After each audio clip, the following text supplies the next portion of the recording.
ମା କହୁଛନ୍ତି ତୁ କ୍ଷତ ବିକ୍ଷତ ହେଇ କ୍ଳାନ୍ତ ହେଇ ପଡ଼ିଲଣୁ, ଯଦି ମନ ତୋର ହବ ଏଇ ଟିକେ ଶୋଇବୁ। ଭୀଷ୍ମ ଜାଣିପାରିଲେ ଆଜି ବୋଧେ ମୋ ଜୀବନର ଶେଷ ପ୍ରଭାତ। ସରଶଯ୍ୟାରେ ଭୀଷ୍ମ ଶୋଇଛନ୍ତି।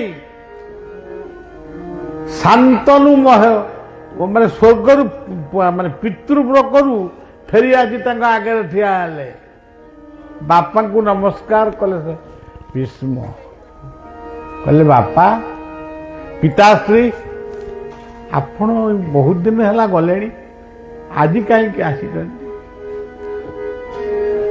ମୁଁ ସହିପାରୁନି ତ ଦୁଃଖ,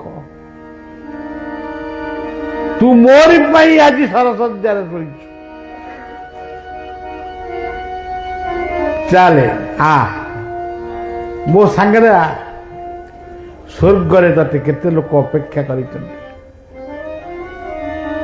କହିଲେ ବାପା ପ୍ରତିଜ୍ଞା କରିଛି ଏଇ ପୂର୍ଣ୍ଣଭୂମି ଭାରତ ବର୍ଷରେ ଧର୍ମର ରାଜୁତି ହବ,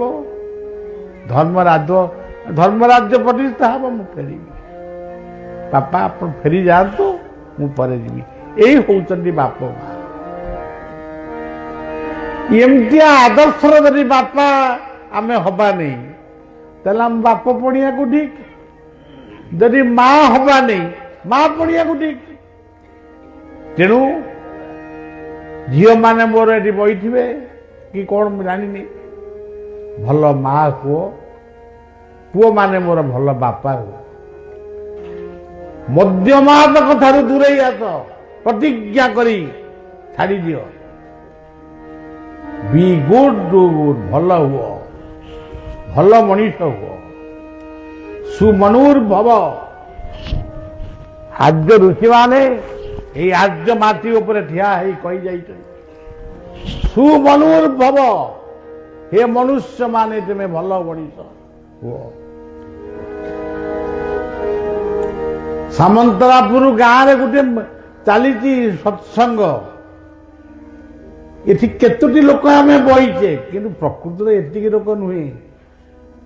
ତୁମେ ଯଦି ଦିବ୍ୟ ଚକ୍ଷୁରେ ଅନେଇକି ଦେଖିବ, ହଜାର ହଜାର ପ୍ରେତାତ୍ମା ମାନେ, ପିତୃଆତ୍ମା ମାନେ ଏଠି ଘୁରି ବୁଲୁଛନ୍ତି, କେବଳ ସତସଙ୍ଗର ଧ୍ୱନି, ସତସଙ୍ଗର କୀର୍ତ୍ତନକୁ ଶୁଣିବା ପାଇଁ।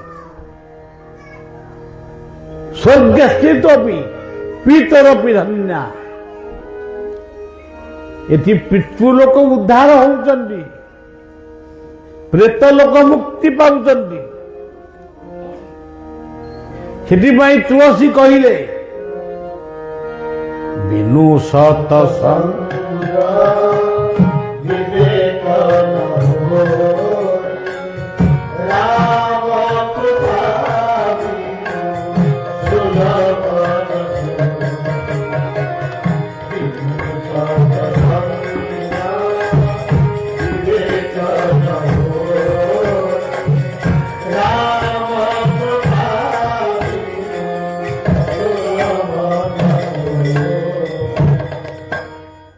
ଭରତ କହିଲେ ଭାଇ ଫେରି ଆସନ୍ତୁ।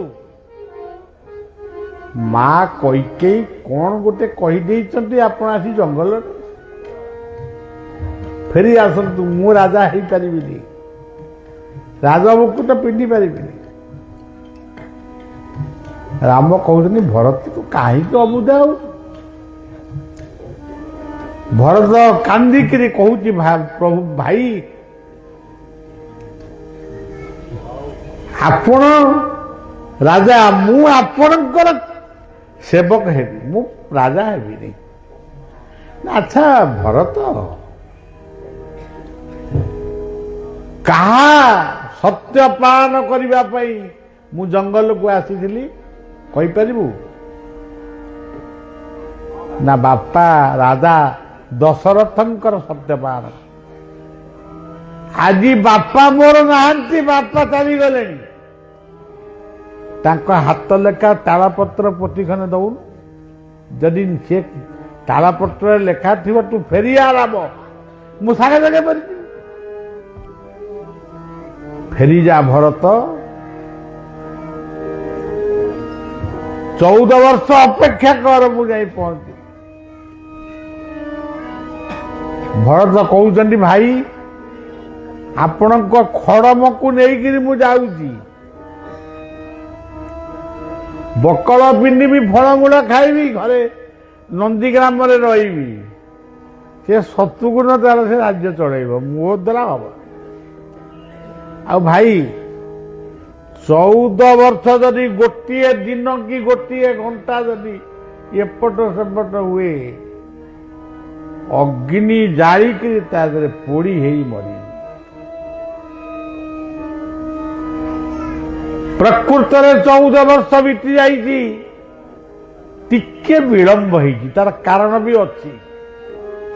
ଏଇ ସାମନ୍ତରାପୁର ସଭାରେ ମୁଁ କହିଛି ହନୁମାନଙ୍କ ପାଖରେ, ସେ କଥା ଲମ୍ବେଇକିରି କହିହବନି। ତେବେ ଟିକେ ଗୋଟେ କାରଣ ପାଇଁ ଟିକେ ଘଣ୍ଟାଏ ଖଣ୍ଡେ ଡେରି ହେଇଗଲା। ଇଏ ନିଆଁ ଲଗେଇ ଦେଇକି ତା ଯାଉଛି, ସମସ୍ତେ ମାଡ଼ି ବହିଛନ୍ତି, ରାମ ଦୌଡ଼ିକି ଆସିକି କୁଣ୍ଡେଇ ପକେଇଲେ, ଭରତ ତୁ ଏତେ ବଡ ଭୁଲ କରୁଛୁ, ମୋଟେ 14 ବର୍ଷ ପୁରିଲା, ଆଜି ଘଣ୍ଟାଏ ମୋର ଡେରି ହେଇଛି, ତୁ ପୋଡ଼ି ହେଇ ମରିବାକୁ କହୁଛୁ। ଭାଇ ଆପଣଙ୍କର ଯେମିତି ଶପଥ ଥିଲା 14 ବର୍ଷ ମୁଁ ଜଙ୍ଗଲରେ ବୁଲିବି, ମୋର ସେମିତି ଶପଥ ଥିଲା 14 ବର୍ଷ ପୁରୀ ଗଲେ ମୋ ଭାଇ ନ ଆସେ, ପୋଡ଼ି ହେଇ ମରିବି।